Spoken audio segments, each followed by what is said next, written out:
Hey, Ford, let me start with you. I think this is a huge win. I compare it to winning the conference finals, and now it's on to the Super Bowl. Look, I think you're absolutely right. This was a huge win, and President Trump has got something to put into the naysayers' face that basically says, trust me, I'm trying to get us to a level playing field. I will say this, though. Remember last week we talked about the potential of the U.S. levying a 25% tariff on EU autos. Remember, EU auto imports to the U.S. is $43 billion a year. So guess what?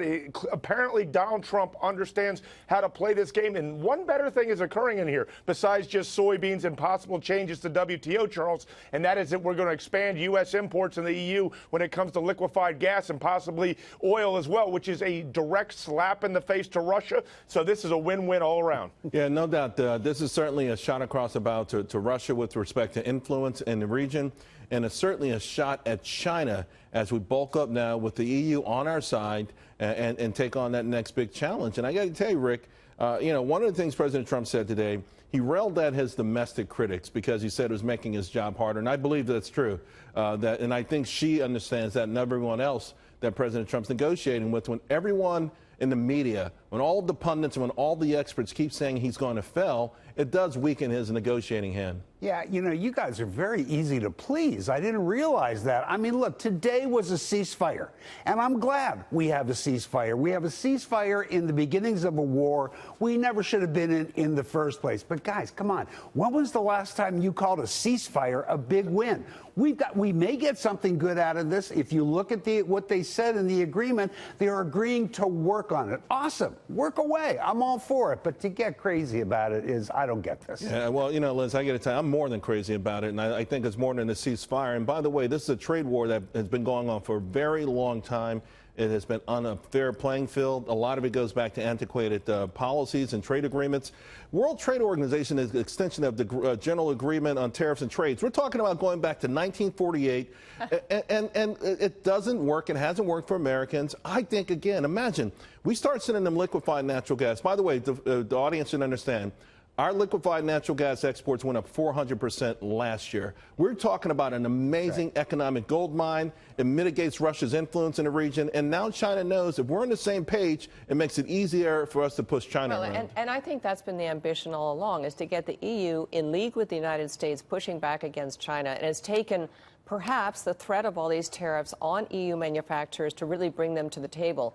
But, Charles, you raised something that very few people are talking about, which is the WTO. The end game here is to revise the WTO, which right now has rules and regulations that have allowed China basically to do all this cheating, theft of intellectual property, all the things that U.S. manufacturers have been pushing back against.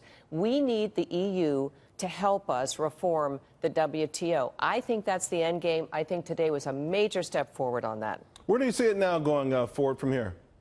Well, here's what I agree with Rick. We've got to see how this pans out, but I like where it's headed. And hopefully we can do the same thing on the North American continent with Canada and Mexico, because eventually we're all going to have to be marching in the same tune to cut down on China. And to Liz's point, she's absolutely right about the WTO, because China gets to play by a different set of rules because they don't have most favored nation status. I don't know how on God's green earth a country with its third largest military and the second largest economy is treated like a third world country when it comes to trade deals. That is where we need to head. But I will say this, that doesn't mean that we can not bail out, at least temporarily, America's farmers, because remember, that has been the weak spot, and that is why we haven't had the stomach to stand up to a lot of this trade hanky-panky in the past. And essentially, every country, whether it is China, Germany, they know that our weak spot is agriculture, and we have to continue to prop that up until we can get a fair playing field. Did I just hear Ford support the idea of government bailing out the farmers? No, what I said is I do not support the idea of a government bailing out the farmers, but I do understand what the rest of the world is going to do, and therefore, having worked with agriculture, I know where our weak spot is. Your conversation, guys, is a microcosm of why she knew he could push us around. I agree. Because he knew that if Republicans said, hey, let's temporarily help the farmers because we know they're going to be politically targeted,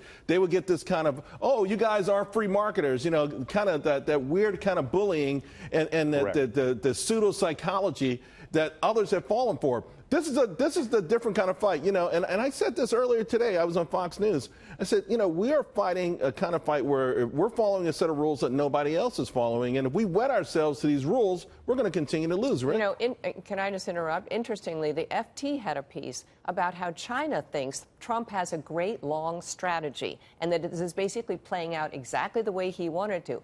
No American is talking about how Trump has a strategy and that all these pieces are going to fall into place and help us basically achieve our objectives. Excuse me. I'm sorry, but I don't agree with that because I keep seeing modifications along the way here based on whatever political heat he's getting at a particular time. The farmers came and beat him up over the past couple of days. So what does he do? He makes a deal for soybeans. And you think that he just thought about that over the last couple? You don't think the administration knew that? Rick, honestly, soybeans is the number two export after airplanes. Seriously, that's our second biggest export. I understand that. You think that that's what he was focused on what? In his negotiations with the EU, soybeans? No. This is what he was focused on, leveling the playing field and understanding that China would hit back in a way where there's so many anti-Trump critics from the entire Democratic Party to 99% of the media to never-Trumpers. All they had to do was aim. Don't believe in tariffs. I didn't think you did either. Believe in them. China's killing us with tariffs. They're crushing us. It's not about believing him. I believe in fighting back. If you come at me with a knife, I got to fight you with a knife. If you come at me with a gun, I got to fight you with a gun. If you use a bazooka, I've got to use a bazooka. They've been dropping a nuke on us. When are we going to fight back? See, here's the scary part. I actually agree with you, as you know, when it comes to China. I think we are doing the right thing with China. For the life of me, I will never understand why we decided to take on our friends in the EU at the same time. I'm not even saying that you don't try and get a better trade deal because with we had the to EU. bring the EU on now? board. That's why. Wait, Rick, I don't think you've been paying attention to China for the last 50 years. Well, I don't think that Rick's been paying attention to China for the last 2 decades. The bottom line is that okay, but China knows they want you to lose focus. They want you to forget why you're mad at them, and they want to just continue on. So why are we going against the EU? Because you're right. You have to clean up your entire backyard and move everyone at once to China and focus on China in unison. And I'm going to tell you, guess what? It's the right way to go. I've been saying this for a long time. That's why last week I discussed how we have to fix it with the EU first, then go to North America, and then come back to China. I agree. Listen, also today, by the way, also today we heard from the Mexican trade minister. We're close. This is the Mexican trade minister, so they want to get it done. They would actually like to get a deal done before the new government comes in December. So, I mean, maybe it sounds crazy and it's unorthodox, but we've tried everything else, Liz, and that's the point I keep saying. It's okay to be wedded to an ideology and a certain way of thinking. And, you know, I had fun this morning with my subscribers. I put up an old map, right, of the universe. You know, and this is the way all the great, it was settled science for 1,500 years that the universe revolved around the Earth. And anyone that denied it, some people were burnt at the stake for saying that was wrong. But the point is, sometimes settled science, even the dismal science, can be wrong, at least with respect to negotiating tactics. I think you've actually heard some people coming out and saying, you know what, he's kind of right about this. We actually do have to get this done. NAFTA, we all know, has certain problems and is antiquated, as you say. Right now is the time to move on NAFTA. Trudeau is up for re-election next year. His polls are terrible. We have a new president who was just elected. Right. He wants to reassure investors. Nothing could be better for him, AMLO, as he's called, than to basically have a trade deal done. We got to leave it there, Rick. Okay. I'm sorry.